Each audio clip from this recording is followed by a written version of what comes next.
క్రీస్తులో నా ప్రియ సహోదరి సహోదరుడా, యేసు క్రీస్తు నామములో మీకు శుభములు తెలియజేస్తున్నాను. ప్రియ సహోదరుడా, గత కార్యక్రమంలో మనం యాయీరు యొక్క జీవితంలో జరిగిన ఒక అద్భుతాన్ని మనం చూసాం. ఆ కార్యాన్ని మీకు గుర్తు చేయాలని ఆశపడుతున్నాను. చిన్న కార్యమే, అది మీకు గుర్తు చేస్తున్నాను, గమనించండి. ఈ యాయీరు సమాజ మందిరపు దేవాలయంలో ఒక మంచి అధికారంలో ఉన్న ఒక వ్యక్తి. ఆయనకు 12 సంవత్సరాల ఒక పాప, చిన్న పాప మాత్రమే ఉంది. ఒక భయంకరమైన వ్యాధి ఆమె జీవితాన్ని వ్యాపింపజేసి మరణానికి దగ్గరికి తీసుకువెళ్ళిపోయింది. అధికారి అయిన ఈ వ్యక్తి యాయీరు డబ్బు ఖర్చు పెట్టాడు, వైద్యాన్ని నమ్మాడు. అన్నిటిలోనూ డబ్బు ఖర్చు పెట్టి అన్ని నిరాశ, నిస్పృహ అన్ని చేవిడి చేశాయి. డాక్టర్స్ చెప్పేశారు, ఇకపైన నీ పాప బ్రతకదు, తీసుకువెళ్ళిపోండి అని చెప్పేశారు. ఏమి చేయలేని పరిస్థితుల్లో ఇంటికి తీసుకుని వచ్చేశారు. ఇటువంటి పరిస్థితుల్లో యేసయ్యను గురించి వినడం, తద్వారా యేసయ్యను వెతికి వెళ్ళడం. యేసయ్యను వెతికి వెళ్ళిన ఈ వ్యక్తి యేసుక్రీస్తు దగ్గర నుంచి ఆయన ఎట్లయినా సరే తన ఇంటికి పిలిపించి ఆ పాపను బ్రతికించుకోవాలన్న ఆశతో ఉన్న ఒక తండ్రి యొక్క జీవిత గాథను ఈరోజు మనం చూస్తూ ఉన్నాం. యేసయ్యను ఎప్పుడైతే పిలిచాడో అప్పుడే యేసయ్య ఖచ్చితంగా అతని ప్రార్థనకు జవాబిచ్చినట్లుగా అతనికి ఇంటికి వెళ్ళడానికి సిద్ధపడ్డాడు. ఇంటికి వెళ్ళడానికి ఓకే చెప్పేశాడు, సిద్ధమని చెప్పేశాడు. ఎందుకు సిద్ధమని చెప్పాడో తెలుసా? ఆ యాయీరు విడిచిన కన్నీరంతా, ఆ యాయీరు పడ్డ వేదనంతా కారణం ఒకే ఒక కుమార్తె చావుకు దగ్గరై ఉంది. చావుతో పోరాడుతున్నప్పుడు ఆ తండ్రి తట్టుకోలేక వేదనతో కన్నీరు విడిచినప్పుడు దేవుని హృదయం కరిగిపోయింది. ఆ పాపను బ్రతికించాలని, ఆ ఇంటికి వెళ్ళాలని సిద్ధపడ్డాడు. వస్తానని చెప్పాడు. యాయీరు ముందు వెళ్తూ ఉన్నాడు, యేసుక్రీస్తు వెనక వస్తున్నాడు. వెనక భాగం వేల కొలది ప్రజలు వస్తూ ఉన్నారు. యేసుక్రీస్తు యాయీరు ఇంటికి వెళ్తూ ఉన్నాడు. జనసమూహం అంతా యాయీరు ఇంటికి వెళ్తూ ఉన్నారు. సరే, వెళ్తూ ఉన్న ఈ ప్రయాణంలో జరిగిన మరొక కార్యం ఏంటంటే, యేసుక్రీస్తు యాయీరు ఇంటికి వెళ్ళే ఈ సమయంలో ఒక సహోదరి 12 సంవత్సరాలుగా రక్తస్రావ వ్యాధితో బాధపడుతుంది, వేదంతో ఉంది. ఈ సహోదరికి ఇప్పుడు యేసుక్రీస్తు యాయీరు ఇంటికి వెళ్తున్నాడు. చాలా సమయం పడుతుంది. అక్కడికి వెళ్ళి అక్కడ ఆమెను బ్రతికించి తిరిగి రావాలి, ఇంకా చాలా సమయం అవుతుంది. ఇంత గ్యాప్ సమయంలో యేసుక్రీస్తు అక్కడికి వెళ్ళి మరలా ఎక్కడ పరిచర్యకి వెళ్ళిపోతాడో ఏమో, మరలా ఎక్కడెక్కడికి వెళ్ళిపోతాడో ఏమో, యేసయ్యను మరలా మనం చూస్తామో చూడలేమో, ఆయన దగ్గర మనం ప్రార్థన చేసుకోగలమో చేసుకోలేమో. ఈ యొక్క వేదనతో ఈ సహోదరి ఏం చేసింది, జన సమూహంలో యేసయ్య వస్త్రానైనా ముట్టితే బాగోతానని చెప్పి యేసయ్య వస్త్రాన్ని ముట్టింది. యేసయ్య వస్త్రాన్ని ముట్టిన వెంటనే యేసయ్య శక్తి వస్త్రంలో నుంచి ప్రవహించి ఆమె జీవితాన్ని బాగు చేసింది. వెంటనే యేసయ్య అన్నాడు, ఈ జన సమూహంలో ఎవరో నన్ను ముట్టారు, ఆ వ్యక్తి ఎవరో నా ముందర రండి అని చెప్పాడు. వెంటనే అక్కడున్న జనసమూహం అందరూ అంటున్నారు, శిష్యులు అంటున్నారు, ఏంటి యేసయ్య, చాలా మంది వేల మంది ప్రజలు ఉన్నారు, ఎవరో ముట్టుంటారు, ఎవరో జరుగుంటుంది, దానంతా చూస్తే ఎట్లా, పొదం రండి, మనం యాయీరు ఇంటికి వెళ్ళాలి, అక్కడ అతని కుమార్తె చావు బ్రతుకుల్లో ఉంది, అక్కడికి వెళ్దాం రండి అని చెప్పి అక్కడ వీళ్ళు అంటున్న సమయంలో, లేదు, ఇప్పుడు ఎవరైతే ముట్టబడ్డారో స్వస్థపరచబడిన వ్యక్తి ఇక్కడికి రావాలి అని చెప్పి అన్నాడు. వెంటనే ఒక సహోదరి అట్లే వణుకుతూ భయంతో వచ్చింది, అయ్యా 12 సంవత్సరాలుగా రక్తస్రావ వ్యాధి నా జీవితాన్ని పాడు చేసింది. నేను కూడా అనేక హాస్పిటల్స్, అనేక వైద్యుల దగ్గరికి వెళ్ళి నిరాశ చెంది ఇకపైన నా జీవితం అంతే అని చెప్పి నిరాశతో ఉన్నప్పుడు మీ గురించి చెప్పారు.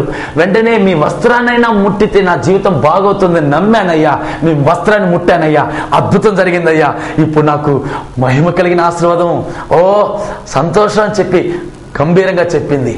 వెంటనే యేసయ్య చెప్పాడు, ఇప్పుడు చూసారా, వస్త్రంలో నుంచి శక్తి ప్రవహించి ఆమె జీవితాన్ని బాగు చేసిందని చెప్పి యేసయ్య ఆయన సువార్తను ప్రకటింపజేస్తున్న సమయం. ఇప్పుడు బాగా గమనించాలి, ఇక్కడ జరిగే కార్యం ఏంటి? యేసయ్య ఎక్కడికి వెళ్ళాలి? యాయీరు ఇంటికి వెళ్ళాలి. యాయీరుకి ఇంటికి వెళ్లే సమయంలో మార్గ మధ్యంలో జరిగిన సమయం ఇది. మార్గ మధ్యంలో సమయం జరిగింది. సరే, మార్గ మధ్యంలో సమయం జరిగిన వెంటనే ఇక్కడ యేసయ్య ఏం చేస్తున్నాడు? ఒక పబ్లిక్ మీటింగ్ చేస్తున్నాడు. ఒక పబ్లిక్ మీటింగ్ అంటే సువార్త కూడికను పెట్టేశాడు. సువార్త కూడికను పెట్టి యేసుక్రీస్తు యొక్క వస్త్రములో నుంచి ప్రవహించిన శక్తి ఏ విధంగా ఆమెలో బాగు చేసింది, దీనికి కారణం ఏంటి అని చెప్పి యేసయ్య యొక్క సాక్ష్యాన్ని అక్కడ చెప్తున్నాడు. ఆమె విశ్వాసమే ఆమెను బాగు చేసిందని చెప్పి ఆ యొక్క సువార్తను ప్రకటిస్తూ ఉన్న సమయంలో ఆ యేసయ్య పక్కనే యాయీరు ఉన్నాడు. ఈ యాయిరు యేసయ్య పక్కనే ఉన్నాడు. అప్పుడు ఈ యాయిరుకు ఉన్న నమ్మకం ఏంటో తెలుసా? యేసయ్య వస్త్రాన్ని ముడితేనే 12 సంవత్సరాల రక్తస్రావ వ్యాధి పోయింది అంటే ఇప్పుడు యేసయ్య నా ఇంటికి వస్తున్నాడు అంటే ఖచ్చితంగా నా పాప బ్రతుకుతుంది అన్న నమ్మకం అతను బాగా పెరిగిపోయిందండి. విశ్వాసం బాగా పెరిగిపోయిందండి. ఖచ్చితంగా యేసయ్య ఖచ్చితంగా నా కుమార్తెను బాగు చేస్తాడు. ఆయన వస్త్రములోనే ఎంత శక్తి ఉంటే ఆయన వస్తే ఎంత అద్భుతం జరుగుతుంది, ఆయన ముడితే ఎంత అద్భుతం జరుగుతుంది అని చాలా నమ్మకం, చాలా విశ్వాసం అతనిలో కలిగిపోయింది. ఈ సమయంలో బాగా గమనించాలి ప్రియ సహోదరుడా సహోదరి, ఎప్పుడైతే ఒక విశ్వాసి, ఎప్పుడైతే ఒక క్రైస్తవుడు విశ్వాసంలో ఎక్కువగా అభివృద్ధి కలుగుతాడో, విశ్వాసంలో ఎప్పుడు బలంగా నింపబడతాడో, బలంగా విశ్వాసంలో ఉంటాడో, ఆ సమయంలోనే ఎప్పుడైతే విశ్వాసంలో పూర్తిగా ఉంటాడో ఆ సమయంలోనే క్రైస్తవ జీవితంలో తుఫాన్లు ఎదురవుతాయి. హల్లెలూయా. అనేకల యొక్క జీవితాల్లో షాకింగ్ న్యూస్ కూడా వస్తుంది. హల్లెలూయా. యాయిరు యొక్క జీవితంలో వస్త్రాన్ని ముడితేనే బాగైపోయిందే, ఆ యేసు నా కుటుంబానికి వస్తున్నాడు, నా పాపను బాగు చేస్తాడన్న నమ్మకంతో ఉన్న ఈ వ్యక్తికి మరుక్షణమే ఒక షాకింగ్ న్యూస్ ఎదురొచ్చింది. ఎక్కడి నుంచి? యాయిరు ఇంటి నుంచి ఎదురొచ్చింది. ఏంటా సమస్య? ఏంటా షాకింగ్ న్యూస్? అక్కడ ఉన్న వాళ్ళు చెబుతున్నారు, బోధకుణ్ణి తొందర పెట్టవద్దు, యాయిరు నీ కుమార్తె చనిపోయింది. యాయిరు నీ కుమార్తె చనిపోయింది.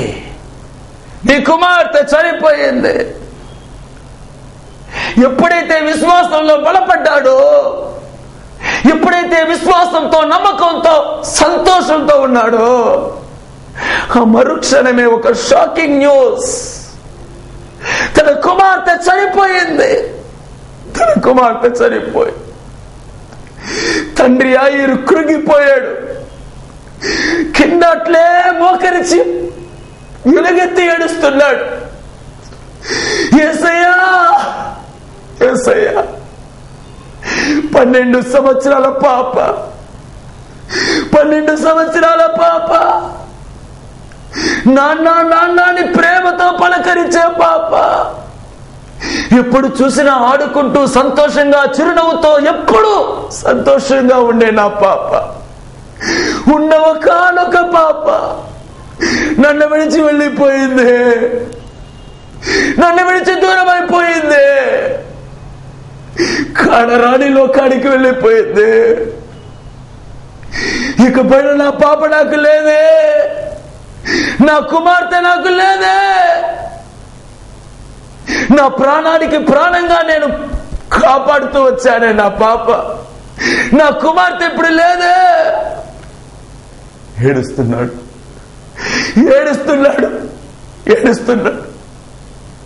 చిన్న వయసు మొదలుకొని నాన్న అని ఎంతో ప్రేమగా పలకరిస్తూ 12 సంవత్సరాల వరకు నా గుండెల్లో పెట్టి పంపించానే, ఇప్పుడు నా పాప చనిపోయిందే. ప్రియ సహోదరుడా సహోదరి, ఆ ఏడుస్తున్నప్పుడు నా దేవుని యొక్క హృదయం కరిగిపోయింది. ఆ యాయిరు ఏడుస్తున్నప్పుడు దేవుని యొక్క హృదయమే కరిగిపోయింది. యాయిరు భయపడకు, కుమార్తె చనిపోయినదని భయపడకు, కుమార్తె కానరాని లోకానికి వెళ్ళిపోయిందని భయపడకు, నీ కుమార్తె నీ చేయి విడిచిపోయిందని భయపడకు. నమ్మకముంచు, ప్రాణాన్ని తిరిగిస్తా, చనిపోయిన నీ పాపని నీ చేతికిస్తా, భయపడకు, నమ్మకముంచు. ఎందుకు భయపడుతున్నావు? నీ పాప చనిపోయిందని భయపడుతున్నావా? అయ్యో నా విశ్వాసం కూడా నాలోనే చనిపోయిందని చెప్పి భయపడుతున్నావా? భయపడకు, నమ్మకముంచు. నీ నమ్మకం ఒక అద్భుతం చేయబోతుంది, నీ కుటుంబంలో ఒక అద్భుతం చేయబోతుంది. ఈ కార్యక్రమం చూస్తున్న నీ జీవితంలో కూడా అనేక షాకింగ్ న్యూస్, అనేక శోధనలు ఎదురవుతున్నాయి, నీ కుటుంబం నుంచి ఎదురవుతున్నాయి, నీ ప్రపంచం నుంచి ఎదురవుతున్నాయి.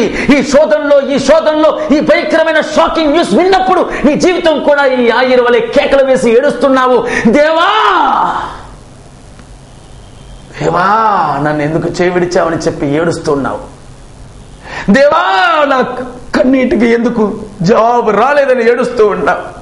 దేవా నా ప్రార్థనకు ఎందుకు జవాబు రాలేదని ఏడుస్తూ ఉన్నావు. నీకొక శుభవార్త చెబుతూ ఉన్నా. నీకు ఎటువంటి షాకింగ్ న్యూస్ ఎదురైందో నాకు తెలియదు. నీ పరిస్థితులు ఈ రోజు ఏ విధమైన కార్యాలు ఉన్నాయో నాకు తెలియదు. నా యేసయ్య ఒక మాట యాయీరును చూసి చెబుతూ ఉన్నాడు, భయపడకు. నీ సమస్య ఏదైనా భయపడకు. నీ పాప చనిపోయి ఉన్నా భయపడకు. నమ్మకం మాత్రం ఉంచు. అబ్రహాం నమ్మాడు. 100 సంవత్సరాలైనా కూడా తన గర్భఫలం చచ్చిపోయిందని తెలిసినా కూడా ఆ గర్భఫలంలో కూడా నా దేవుడు ఆ యొక్క శారా మూలంగా ఈసాకుని ఇవ్వడం ఎంత సులభమో, నీ జీవితంలో కూడా చనిపోయిన నీ జీవితంలో కూడా చిగురినివ్వడం నా దేవునికి సులభం. గర్భఫలం చనిపోయిందని చెప్పి అవిశ్వాసంతో ఉన్న శారాకు కూడా విశ్వాసం వచ్చిన అబ్రహాం యొక్క జీవితాన్ని గమనించి చూడండి. సైన్స్ ప్రకారమైనా సరే, లోక ప్రకారమైనా సరే 100 సంవత్సరాల్లో పిల్లలు పుట్టడం అనేది అసాధ్యమైన కార్యాన్ని సాధ్యం చేసింది ఫెయిత్, విశ్వాసం. కోల్పోయానని చెప్పి ఈ కార్యక్రమాన్ని చూస్తూ ఉన్నావు. ఆస్తులు కోల్పోయాను, అంతస్తులు కోల్పోయాను, న్యాయంగా రావాల్సిన నా పొలాలు కోల్పోయాను, వ్యాపారాన్ని కోల్పోయాను, వ్యవసాయాన్ని కోల్పోయాను. అయ్యో, కోల్పోయిన పరిస్థితుల్లోనే నేను ఈ కార్యక్రమాన్ని చూస్తున్నానని వేదనతో ఉన్నావే. నీతోనే ప్రభు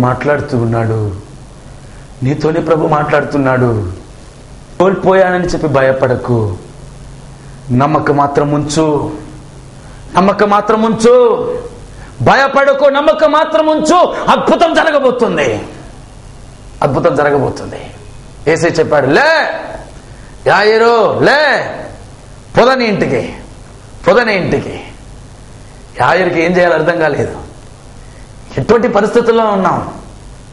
ఇంతకుముందు యేసయ్యని పిలిచింది వ్యాధితో చావుకు దగ్గరగా ఉన్న తన పాపను బ్రతికించుకోవాలని. కానీ ఇప్పుడు యేసయ్య తన ఇంటికి వెళ్తున్నాడు.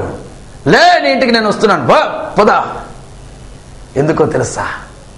తనను నమ్మి వచ్చిన వారి యొక్క జీవితాల్లో కన్నీరు విడిచేటప్పుడు నా యేసయ్య ఊరుకోలేడు. తనని వెతికి వచ్చినప్పుడు, తన నమ్మి వచ్చినప్పుడు, తనను వేదనతో ఉన్నప్పుడు నా యేసయ్య ఊరుకోలేడు. యాయీరు, నువ్వు నన్ను వెతికొచ్చావు, నన్ను నమ్మి వచ్చావు, నా పాదాల దగ్గర ఏడ్చావు, ప్రార్థించావు, కన్నీరు విడిచావు. నీ ప్రార్థన వృధా అవుతుంది అనుకుంటున్నావా? నో. నీ విశ్వాసం వృధా అవుతుంది అనుకుంటున్నావా? నో. భయపడకు, నమ్మకం మాత్రం ఉంచు. చనిపోయినా కూడా బ్రతికిచ్చిస్తా.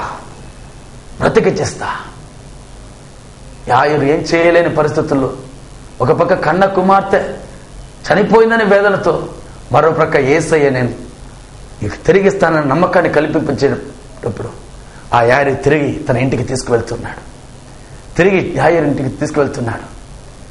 ఆ యాయీరు ఎంత వేదనతో వెళ్తున్నాడో తెలుసా?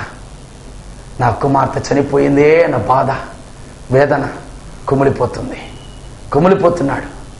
యేసుక్రీస్తు ఆ ఇంటి దగ్గరకు వచ్చేశారు. ఇంటి దగ్గరకు వచ్చినప్పుడు జరిగిన కార్యం ఏంటో తెలుసా? ఇంటి దగ్గరకు వచ్చేశారు. అక్కడ జరిగిన కార్యం ఏంటో తెలుసా? ఏ సొంత బంధువులైతే యాయీరు దగ్గర ముందే చెప్పారు, చావు దగ్గర అయిన నీ పాపను వచ్చి పోకురా, ఇక్కడే ఉండు, చివరి చావు పోయేటప్పుడు నీ పాపను చూడొచ్చు అని చెప్పి ఎంతో బతిమాలామే. యేసు అని చెప్పి వెళ్ళావే. ఇప్పుడు ఏం జరిగింది? నీవు వెళ్ళి యేసయ్యని పిలుచుకొని వచ్చే ఈ సమయంలోనే నీ పాప చనిపోయిందే. నీవు వెళ్ళి ఏం ప్రయోజనం? అందరూ ఈ యాయీరును చొక్కా పట్టుకొని అడుగుతున్నప్పుడు యాయీరు హృదయం బద్దలై ఏడుస్తూ, ఒక పక్క కన్న కుమార్తె కల్లారా చనిపోయిన వేదనతో ఉంటూ, ఒక పక్క రక్త సంబంధులు తనను నిందిస్తున్నప్పుడు, నేను వెతికి వెళ్ళిన యేసు నన్ను చెయ్యి విడవడు అన్న నమ్మకముతో నా యేసు నన్ను ఒట్టి చేతులతో పంపడు అని నమ్మకముతో, నా యేసు మరణించిన నా కుమార్తెను కూడా బ్రతికించగలడు అన్న నమ్మకంతో యేసయ్యను తన ఇంటికి పిలిచాడు, తన ఇంటికి ఆహ్వానం పిలిచాడు. జరిగిన కార్యం ఏంటో తెలుసా?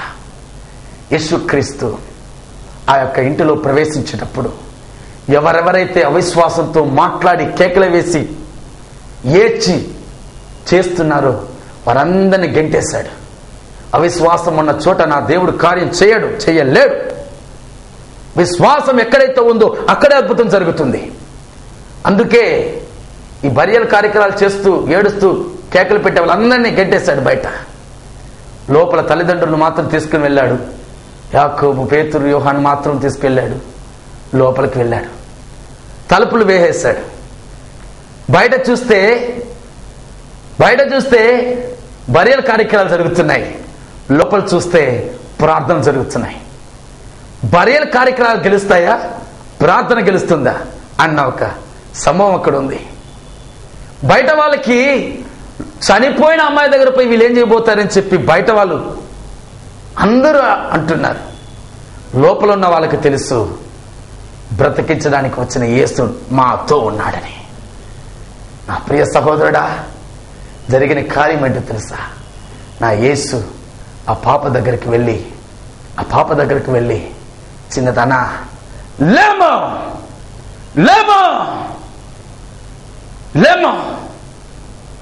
యాయిరు నన్ను నమ్మి వచ్చాడు, యాయిరు నన్ను పాదాల్లో ఏడ్చాడు, యాయిరు ఈ కుటుంబానికి వచ్చి తన పాప కోసం, తన కుమార్తె కోసం కన్నీరు విడిచి ఏడ్చి బ్రతికించమని అడిగాడు.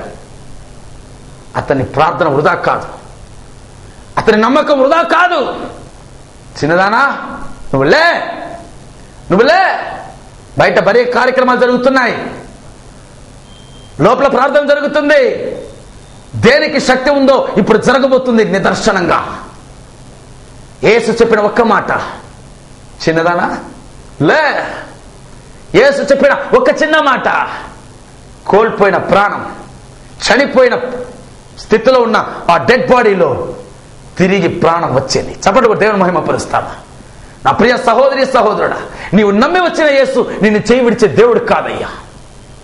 నీవు నమ్మి వచ్చిన యేసు నీ దుఃఖాన్ని సంతోషంగా మార్చే దేవుడు. నీవు నమ్మి వచ్చిన యేసు ఈ రోజు నీ కన్నీరు తుడిచే యేసు. నా ప్రియ సహోదరుడా, జరిగిన కార్యం ఏంటో తెలుసా? ఆ కుమార్తెని లే అని చెప్పిన వెంటనే లేచింది, సంతోషంగా లేచింది. వెంటనే తల్లిదండ్రుల్లో సంతోషం, ఆనందం చెప్పలేని సంతోషం. వెంటనే ఈ యాయిరు ఏం చేశాడో తెలుసా? తన కుమార్తెను అట్లే పైకి తీసుకుని వచ్చి భుజం పైన చేయి పెట్టుకొని ఆ గడులు తెరిచి, తలుపులు తెరిచి తన సొంత బంధువులు, రక్త సంబంధాలు అందరినీ పిలిపించాడు. ఏ సొంత బంధువులారా, రక్త సంబంధులారా, ఎవరెవరైతే మీరందరూ చెప్పారే యేసుని నమ్మావే, యేసుని వెతికి వెళ్ళావే, ఏం సాధించావని చెప్పి అందరూ నన్ను అన్నారు కదా. ఇప్పుడు చూసారా, నేను నమ్మిన యేసు ఈ చనిపోయిన శవంలో కూడా నా కుమార్తెను తిరిగి బ్రతికించి ఈ రోజు ప్రాణంతో తీసుకుని వచ్చాడు. చూడు నా కుమార్తెనని చెప్పి తిరిగి బయటకు తీసుకుని వచ్చాడయ్యా. ఏ సొంత బంధువులంతా యాయిను చూసి యేసును నమ్మి వెళ్ళావే, ఏం దొరికింది నీకు, ఏం సాధించావు, నీవు చనిపోయింది కదా నీ కుమార్తె అని చెప్పి వెక్కిరించారే, అసహించారే. అదే రక్త సంబంధాల దగ్గరే, అదే ఊరు మధ్య, అదే ఊరు జనుల మధ్య ఆ కుటుంబాన్ని నా దేవుడు హెచ్చించాడయ్యా, ఆశీర్వదించాడయ్యా, కోల్పోయిన ఆశీర్వాదాన్ని తిరిగిచ్చాడయ్యా. ప్రాణాన్ని తిరిగిచ్చిన దేవునికి నిన్ను ఆశీర్వదించడం సాధ్యమా కాదా? చెప్పండి మీరే. యేసయ్యకు అసాధ్యమైనది ఈ లోకంలో ఏమీ లేదు.